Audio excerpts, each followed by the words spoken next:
ज़्यादा ख़राब हो जाता है तो उसका अंत होता है, तो वो मोदी जी का भी अंत है। मतलब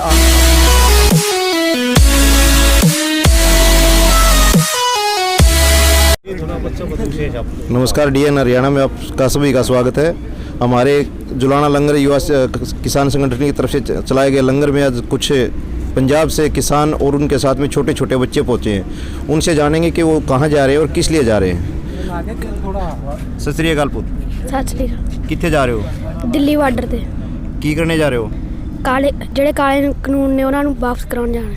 कौन सी क्लास में पढ़ते हो आप? 5वीं। क्या नाम है आपका? जसवंत सिंह। कहाँ से आए हो? जर्ग से। तो मोदी से क्या कहना चाहोगे? काले कानून वापस कराओ। आपके साथ कौन कौन जा रहे हैं? आपके साथ कौन कौन आपके साथ दिल्ली बॉर्डर पे जा रहे हैं? सारे साढ़े साथी ने। कितने दिन तक रुकोगे आप वहाँ पे? जिन्ना चਿਰ तक काले कानून वापस नहीं होंगे। ये देखिए, छोटे छोटे जो बच्चे हैं वो भी पंजाब से चल करके दिल्ली बॉर्डर की तरफ कुछ कर रहे हैं और कह रहे कि जो 3 काले कानून हैं उनको वापस करा करके ही वापस आएंगे। इनके साथ में इनकी फैमिली से भी आए हुए हैं, उनसे बात करते हैं। सत श्री अकाल सर। सत श्री अकाल जी। तो आप क्या करने जा रहे हैं दिल्ली में? किस लिए जा रहे हैं? ऐसी क्या आफत आ गई कि इतनी बड़ी सर्दी में, इतनी सर्दी है और इसके बावजूद आप दिल्ली कुछ कर रहे हैं? जो मोदी सरकार ने किसानों को मारने के लिए काले कानून बनाए हैं 3, उनको वापस कराने के लिए जा रहे हैं। ये जो सरकार कानून 3 का कानून लेके आई है, इनसे आपको डर क्यों लगता है? ऐसा क्या है कि जिससे आप डरे हुए हो? डर ऐसा है कि सबसे पहला कानून है मंडीकरण को ख़त्म करना। जब सरकारी मंडियों के साथ प्राइवेट मंडी खड़ी हो जाएगी तो हमको जिन्स का भाव कैसे मिलेगा? वो अपनी मर्ज़ी से देंगे। धीरे धीरे जो सरकारी मंडी है वो ख़त्म हो जाएगी। जैसे अब आप अपने पूरा देश में देख लो, सरकारी स्कूल ख़त्म हो गए, सरकारी अस्पताल ख़त्म हो गए। ऐसे सरकार के रुख से आपको क्या लगता है? सरकार के रुख से सरकार को मानना तो पड़ेगा ही। ऐसा है, पब्लिक की आवाज़ है। मोदी भी पब्लिक ने बनाया है, खट्टर भी पब्लिक ने बनाया है। जब नहीं मानेगा तो फिर पब्लिक उतार लेगी। आंदोलन लंबा चलता जा रहा है और मौतें भी हो रही हैं, वहाँ पे किसान शहीद भी हो रहे हैं, लेकिन सरकार के अभी तक सरकार पे कोई असर नहीं है इसका। तो इसको आंदोलन को विस्तृत रूप देने के लिए क्या किया जाएगा आगे? देखो, आंदोलन शांतमय चलेगा। जो मौतें हैं यह बहुत बुरी बात है, नुकसान झेलना पड़ रहा है किसानों को। सरकार को जल्दी से जल्दी इन किसानों की बातों पर ध्यान देना चाहिए। जल्दी बात मानना चाहिए। बिल वापस करना चाहिए। इसके सभी लोग अपने खुशी घर जाएं और जो सरकार अच्छा करेगी, अगर यही वापस करेगी तो आगे आएगी सरकार, ये नहीं करेगी तो नहीं आएगी। तो जैसे ही आप पंजाब से हरियाणा में एंट्री करते हो तो आपको कैसा महसूस होता है? हरियाणा में हमको बहुत अच्छा महसूस होता है, बहुत मान सम्मान मिलता है। जैसे क्या बताएं, हमको बता नहीं सकते, इतना मान सम्मान मिल रहा है।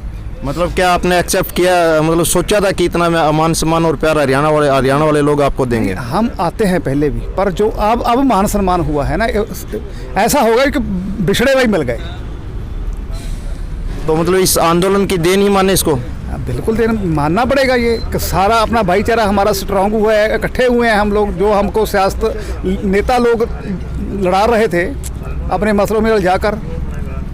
हरियाणा और पंजाब के बीच में जो राजनीतिक लोगों ने एक सबसे बड़ा जो मसला बना रखा था वो SYL का बना रखा था। क्या आगे मान के चले कि इस आंदोलन के बाद वो SYL का मुद्दा खत्म हो जाएगा? देखो, सबसे पहले आप प्रार्थना करो ये काले कानून वापस हो जाए। किसानों को SYL काहे के लिए चाहिए? ज़मीन के लिए चाहिए ना। अगर ज़मीन रहेगी तो हम साथ देंगे इनका, हम हरियाणा वालों का साथ देंगे। उसके बाद SYL के लिए हमारे साथ ये थे एक सरदार जी, हमारे साथ एक और युवा किसान जुड़े हुए हैं जो कि दिल्ली कुछ कर रहे हैं। हम उनसे बातचीत करेंगे। तो सत श्री अकाल वीर जी। सत श्री अकाल। कितों जा रहे हो? दिल्ली जा रहे हैं। कितों आए? पंजाब से। केड़ा पिंड? जरग पिंड, खन्ना से। डिस्ट्रिक्ट लुधियाना। तो आप दिल्ली ऐसी क्या नौबत आ गई कि इतनी सर्दी में आपको दिल्ली कुछ करना पड़ रहा है? देखिए, मोदी ने 3 काले कानून बनाए हैं, उन्हीं को रद्द कराने के लिए जा रहे हैं। और जब तक ये मोदी कानूनों को वापस नहीं लेगा, हम वापस नहीं जाएंगे। तो अगर आंदोलन लंबा चलता तो क्या आपकी आगे रणनीति क्या है कि आप वहीं पे रहेंगे या वापसी करेंगे? नहीं, आंदोलन तो लंबा चलेगा, ये हमें पहले से ही मालूम है। और जब तक आंदोलन शांत रहेगा, जब तक मोदी काले कानून वापस नहीं लेगा, हम वापस नहीं आएंगे। सत श्री अकाल वीर जी। सत श्री अकाल जी। कित्थों आए? पिंड जरग ते जिला लुधियाना से जरग पिंड है। तो कित्थों जा रहे हो? मोर्चे पर जो किसानों के धरना है वहाँ। तो मतलब आप वहाँ पे क्यों जा रहे हो? जो बिल पास किया है, जो प्रोटेस्ट चल रहा है उस पर उसमें जा रहे हैं अभी। नहीं, ये बिल जो आप पास किए हैं इनमें ऐसा आपको क्या खतरा दिखाई दे रहा है कि जिसके लिए इसको वापसी करवाने के लिए बोल रहे हो? देखिए, बिल ही खतरा है एक। इसमें 3 जो बिल में फर्स्ट है मंडीकरण जो ख़त्म कर दे, है ना। फिर इसमें एसेंशियल कमोडिटीज़ एक्ट आ जाता है, अभी जो भी सामान स्टोर कर सकता है वो कर सकता है। उसको मतलब कोई जितना मर्जी जो सामान स्टोर कर ले, आगे लोग खाएंगे क्या, कैसे खाएंगे, तो वो तो प्रॉब्लम हो जाएगी। एंड सेकंड है, अगर किसी ने किसान का समय पर जो प्राइवेट प्लेयर आगे है ना, अगर किसी प्राइवेट प्लेयर ने किसान की फसल का पैसा ना दिया तो वो जुडिशियर भी नहीं जा सकता, वो कोर्ट भी नहीं जा सकता, एसडीएम के पास जा सकता है। एसडीएम ने तो आज तक गन्ने का पैसा नहीं दिलवाया किसानों को, कई सालों का कई करोड़ वो रुका पड़ा है। तो एसडीएम अगर गन्ने का भाव नहीं, पैसे नहीं दिलवा सकता तो वो बाकी चीज़ों का कैसे दिलवा देगा। जो 3 जो बिल है ना, जो ये फेक बिल है, पूंजीपतियों के लिए है, इन्होंने बिल बनाए हैं तीनों। सो ये तो उनको वापस करने ही पड़ेंगे। मैं सरकार से ये कहना चाहता हूँ कि जब प्रॉब्लम में थे मोदी जी, तब वो पगड़ी बांध कर 2 साल गुरुद्वारे में रहे, ठीक है। तब वो क्या थे, खालिस्तानी थे, पाकिस्तानी थे। वो जवाब दे दें इन चीज़ों का। वहाँ कोई खालिस्तानी नहीं है, कोई पाकिस्तानी नहीं है, वहाँ सारे किसान हैं, फार्मर है। वो चाहे पंजाब के हों, चाहे हरियाणा के हों, चाहे यूपी से हो, चाहे राजस्थान से हो, चाहे गुजरात से हो, सभी आ रहे हैं। वो तो ऐसे है कि सारे देश से किसान आना चाहते हैं पर वो आने नहीं देते, गड्ढे खोद देते हैं। जो आते हैं उन पर लाठी चार्ज करते हैं, आंसू गैस के गोले फेंकते हैं, उन पर वो मुकदमे दर्ज करते हैं। अगर कोई प्रोटेस्ट करने के लिए भी आ रहा है तो बहुत ज़्यादा ये गलत कर रही है सरकार। वो कहते हैं जब बहुत ज़्यादा ख़राब हो जाता है तो उसका अंत होता है, तो वो मोदी जी का भी अंत है। मतलब प्रोटेस्ट एक तरह बदनाम करने के लिए, ख़राब करने के लिए बेफालतू कह रहे हैं। वो भी उनके 3-4 चैनल है जो बिकाऊ है, उनके अपने बंदों के हैं, वो कह रहे हैं, और तो कोई कह ही नहीं रहा। आप जाकर देखें वहाँ कैसा माहौल है, कौन आतंकवादी है, कौन पाकिस्तानी, वहाँ कुछ भी नहीं है, बड़ा पीसफुल प्रोटेस्ट है। वो ऐसी कोई बात नहीं है वहाँ पर।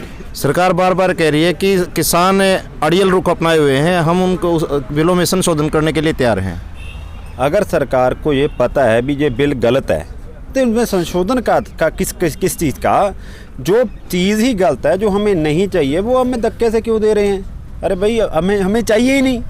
आप कह रहे हैं ये बिल आपके हक में है, आपके हित में है, आप इनको लो। ये जब हमें चाहिए नहीं, हम कौन से, पंजाब है, हरियाणा है, पंजाब के लोग पढ़े लिखे हैं, कोई जज है, कोई वकील है, ठीक है, कोई आईपीएस ऑफिसर, सबको पता है, सारी चीज़ों का पता है। तो ये बिल हमें नहीं चाहिए, बिल्कुल ये फेक बिल है। अपने दोस्तों को फ़ायदे के लिए बनाए हैं उन्होंने, और किसी को किसी चीज़ का कोई फ़ायदा नहीं है इस बिल का।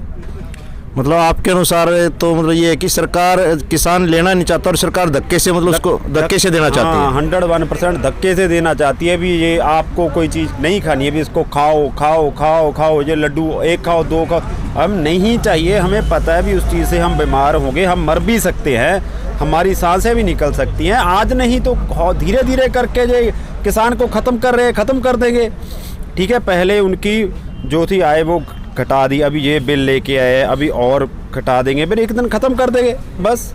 किसान मजदूर एकता जिंदाबाद। हरियाणा पंजाब किसान मजदूर एकता जिंदाबाद। हरियाणा पंजाब किसान मजदूर एकता जिंदाबाद। मैं प्रदीप सियाग, DN हरियाणा के लिए आपका सबका धन्यवाद।